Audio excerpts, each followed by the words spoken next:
Gravando. Cena 1. Então, na vez passada a gente falou um pouco sobre Bacon, Descartes e Locke. Mas a gente precisa entender um pouquinho mais da teoria do conhecimento. Só para dar um pano de fundo para vocês que estão querendo ser pesquisadores. Embora a aula seja de estatística, não seja história de filosofia, mas a gente precisa entender um pouquinho disso aqui para poder vocês engatilharem um pouco mais na pesquisa. Então, para os filósofos, para a gente entender o conhecimento, o mais importante para a modernidade não era saber o falso, o ilusório, era saber como a verdade era possível. Então, a contribuição do Bacon, do Francis Bacon, é que ele criou uma teoria que é a teoria da crítica aos ídolos. Então, ele separou em ídolos da caverna, ídolos do fórum, ídolos do teatro e ídolos da tribo. Então, os ídolos da caverna é uma alusão que ele faz a Platão.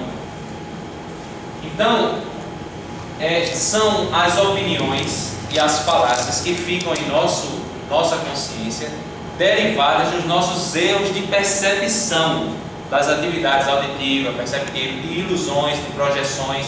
Então você acaba tendo pensamentos ou convicções que não deveria ter, mas que o intelecto facilmente consegue corrigir isso. Os ídolos do fórum, o fórum vem do fórum romano.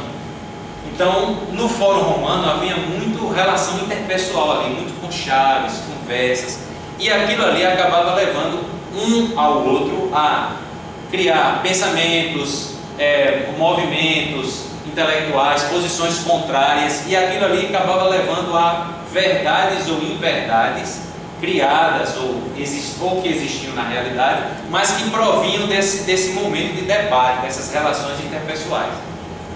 Depois tem os ídolos do teatro, que são exatamente as opiniões que são formadas em nós devido as nossas autoridades, nossos professores, os livros, enfim, tudo que exerce autoridade, o pai, a mãe, tudo que exerce autoridade, ele exerce esse poder de ídolo do teatro. E os ídolos da tribo é devido ao relacionamento da humanidade, do convívio da humanidade. São pessoas, tribo de seres humanos, pessoas juntas, vivendo em um determinado local e convivendo de problemas comuns, situações comuns, riscos comuns. Isso levava ao surgimento de dogmas, pensamentos. Então, quando isso acontecia, ele dizia que era o ídolo da tribo. A contribuição do Bacon é exatamente o fato de que cada um de nós deveria romper, combater a idolatria aos ídolos. Então, essa foi a contribuição do Bacon. Já Descartes, se a gente fosse resumir a obra de Descartes, a gente diria assim: experiência. Então, Descartes acreditava, racionalismo. Descartes acreditava que a gente tomava as nossas opiniões, os nossos pensamentos baseados em duas coisas: na prevenção e na precipitação, que a gente ainda usa até hoje. A prevenção é como se fosse uma atitude infantil, é a facilidade com que o ser humano tem de aceitar as opiniões, sem críticas, sem com que o intelecto investigue aquilo. Ele simplesmente aceita, ele faz uma prevenção do ego, do id, aceita e pronto.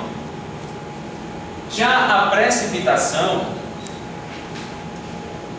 é como se fosse assim: o ser humano ele vê a situação e cria uma opinião. Então ele também não se preocupa em ver se a vontade está conduzindo àquela opinião. Porque para Descartes a vontade é mais forte e poderosa do que o intelecto. Então, nos dias de hoje, é muito fácil a gente que está fora dizer assim: fulano é drogado, não deixa porque não quer. Mas ali existe a vontade e o intelecto. A vontade é sempre superior ao intelecto. Então, esse movimento ele chamou de racionalismo, ficou conhecido como racionalismo. E aí sim, Locke ficou conhecido, se a gente fosse resumir em uma palavra, a gente diria experiência, né? Ou o John Locke é que é realmente o criador da teoria do conhecimento. Então, essa vivência, essa experiência, ela é explicada da seguinte forma: ela é do dia a dia, do cotidiano.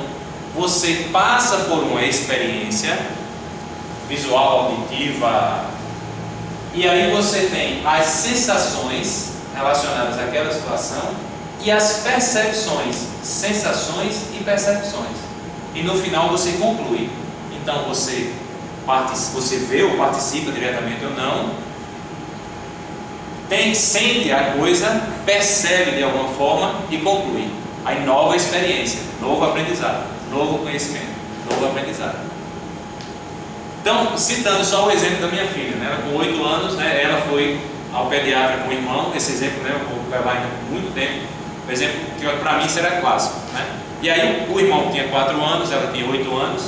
E aí o pediatra resolveu tirar a camisa dele e auscultar, né? Então começou auscultando pelo coração.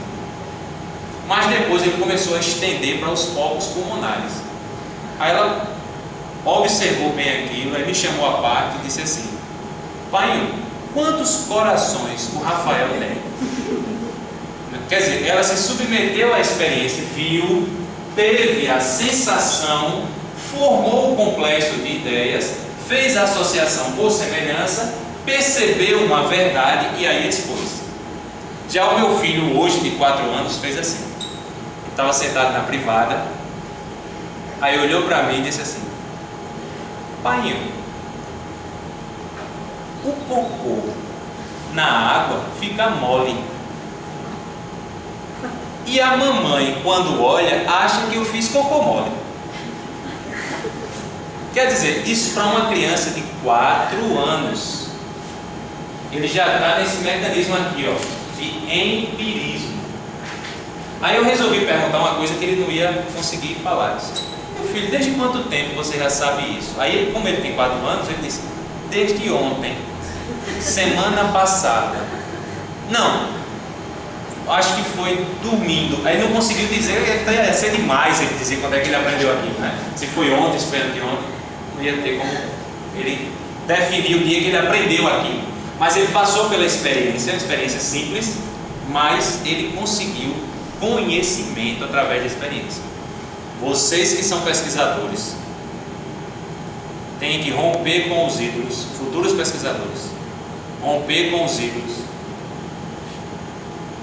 acabar com esse mecanismo de prevenção e precipitação, se submeter às experiências para poder vocês deixarem aflorar em vocês as ideias brilhantes.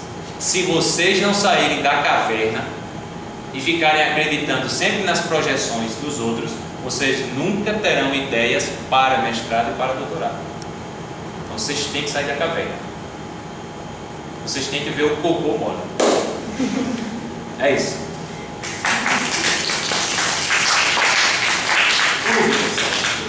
Questionamentos. Pode desligar. Ninguém quer sair muito.